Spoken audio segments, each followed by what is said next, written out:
Okay, and for this one, I think you are very familiar about this. This is an electrical remote control. This is we help our customer match for their Cummins marine engine. This is electrical type. I think many Europe customer and American customer are familiar about that.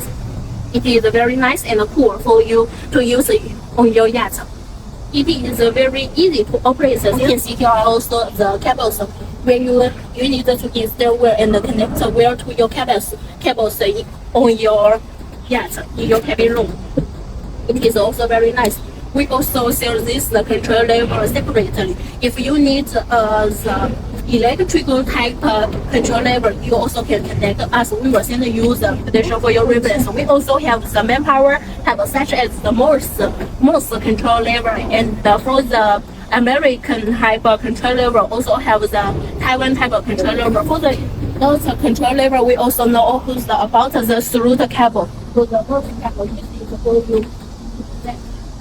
These are the cables for you.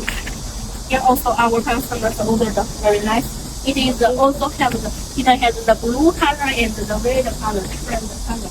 You can choose the color you need. We will send you. Here